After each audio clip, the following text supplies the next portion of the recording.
Hi, grade 7/8. This video is for your assignment that you will pick up on April 9th. Our focus for the week is religion in Japan and how that could have helped the shogun to isolate the country, and then also what Japan was like before the edicts came out, and then Japan's government during the Edo period. So for this week, you have a video to watch and a worksheet to fill out while you watch the video. So the video is called The Will of the Shogun. There's a link on Google Classroom, and then when you go into the doc itself on Google Classroom, if you click on the title, there's a link that will take you to the video there. And you can always just YouTube The Will of the Shogun and it should pop up for you. The video is just under an hour and the questions all follow the video, so you don't have to jump around or anything. You don't have to watch it all at once.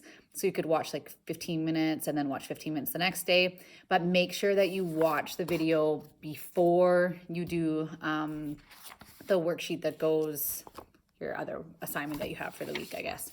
So the video is really interesting because it talks about what life was like before isolationism, and then it kind of describes the events that led the shogun to put in the edicts about no travel and no trade and things like that. So if you are able to watch the video, do that first and complete the video first, and then go on to your worksheet that's called Political Systems and Religion in Japan. And so this is also available online if you wanted to fill it out online and submit it. And I think I've printed off most of you a copy as well, because I know some of you guys just like to work on paper copy. You will need to start on page 137 of your textbook. The first part covers religion. So the main religion in Japan at the time was Confucianism. And the worksheet kind of asks, like, what are three main beliefs? There's a bunch listed. You can just choose any three that you want. Just write them in your own words. And then 3 ways that those beliefs helped or had effects on the worldview in Japan. And then the bottom question is just a critical thinking question for you. So if many people in Japan are practicing Confucianism, how could this help the shoguns control and maintain power? The next page, then we move on to government. So how politically was Edo Japan, or how was Edo Japan structured politically? And so there's a couple definitions I need you guys to do. Make sure that if you are not using your textbook and you're looking up the definitions, that you're actually looking up a definition for Edo Japan. So one of your words is domains. If you don't search it specifically for Edo Japan, it's going to give you just a generic definition that won't be correct. So either use your textbook or make sure when you're Googling definition that you use, that you're looking for the word in the sense of Edo Japan. And then on the next page, there's 2 charts. So the first one, this pyramid here, shows you the caste system in Edo Japan at the time. And when you're in a caste system, that means that you can't move up any of the levels. So if you're born down here and you're a merchant, you can't all of a sudden one day become a samurai. You're in that system and then you're stuck in that system for life. And then I have a comparison chart underneath for you guys about the feudal system in Europe. And we talked about that during the Renaissance. So that has the Pope or the church kind of at the top, it has the almighty power, and then the king underneath who was given his power by God, and then we have the nobles, the knights, merchants, farmers, and then at the very bottom we have peasants. And we also know that it was possible to move within the feudal system, but extremely difficult. So it's not as rigid as a caste system, but it's pretty difficult to move from a peasant up to like a farmer. You'd have to have either extremely good luck or something pretty vital changes in your life. And then on the next page is a chart for you guys just to fill in some of the similarities and differences you see. And then underneath, it almost looks like you guys are supposed to do definitions again. But what I'd like you to do is read page 138 and explain who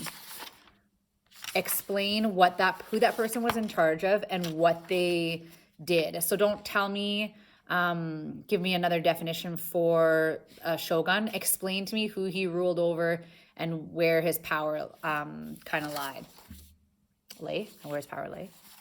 Then I have just a couple questions that you guys will be able to answer when you read. And then we talk about the laws that were put in by the shogun to control the daimyo. And it's more of your opinion. So you need to read through the rules and then give me your opinion. So one of the questions was, why do you think the shogun made a law telling the daimyo they could not have contact with neighboring leaders? So what I want you guys to think about is, what would be the point? And you have to remember the shogun's entire,